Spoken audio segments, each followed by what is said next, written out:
I like being mixed because I just don't have to be one thing and I'm able to represent all things. My mom is Puerto Rican and my dad is pretty much everything but Asian, but we primarily identify ourselves as, like, on his side of the family, Dutch and South African. My mother is third generation Chinese and my father is white. I am mixed on my mom's side, half like Slavic and Irish, and on my dad's side it's mostly African American, but there's a mix of other races as well. I've never really faced any struggles of, like, what I'm mixed with or how I look. I do find it, like, quite frustrating, always the question, when people specifically put you into a category based on how you look. So, like, if someone were to say, oh, I thought you were black, like, no, I'm a little bit of everything.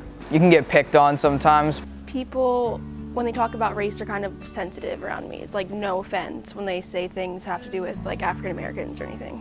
Something I enjoy about being mixed is that it's fun to see people's reaction when you explain to them, like, what you're mixed with, because it's always cool when people are willing to understand, like, where you come from. I like being able to experience two different cultures. I like that I come from different cultures, so I can relate with different peoples, and it's helped me form relationships with some people that I probably wouldn't have if I hadn't been mixed.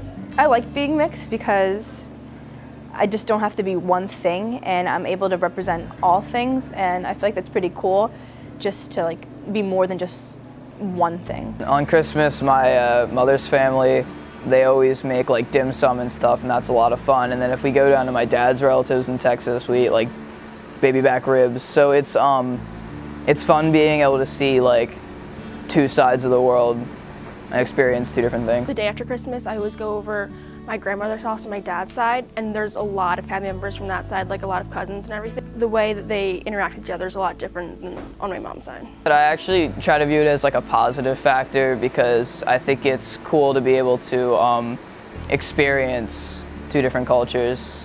I think culture for us isn't really shown through what we do, but, like, I mean, a lot of the foods we eat definitely shows through our culture. So I know, like, on big holidays at my mom's side of the family, we have a lot of Puerto Rican foods or Spanish foods. I know one thing that's always my favorite is pagao, which is, like, hard rice at the bottom of a bowl. So once, like, the soft rice is all finished, you scrape the bottom of the bowl and it's kind of like eating fried rice, and that's pretty cool. There are a lot of small traditions like Chinese New Year and stuff that they do follow, and just a lot of little things, and it's really fun. And then on my dad's side, they're, you know, pretty typical white family. The biggest way I'm reflecting my culture is probably the color of my skin and the curliness of my hair. I don't really think I do much to reflect my culture. It's just my everyday lifestyle, kind of. I live a very, I guess you could call it a white lifestyle with some elements of, like, Chinese culture in there.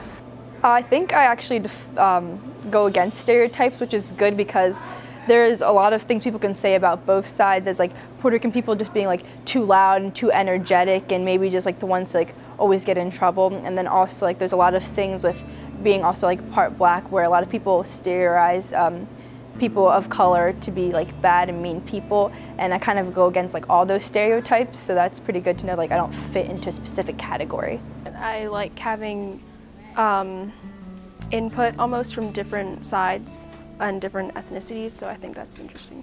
My mom's really strict with both me and my sister about grades, and I guess both my parents are pretty strict because they want me and my sister to do the best we can in everything we do. I really am not called any names for being mixed, but I'm generally, like, friendly to all people, so I don't usually get called names anyway.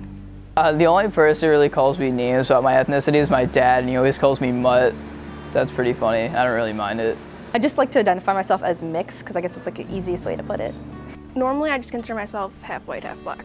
I mean, I guess when people ask me, I'll say I'm mixed race or biracial, but if I really had to just categorize myself into one, I'd probably go with white because I think my lifestyle and my upbringing has been a lot more what you would think of as white than Asian. For a lot of years, I wish that I was, like, completely white instead of just being mixed, so just embrace whatever color your skin is and the cultures you come from.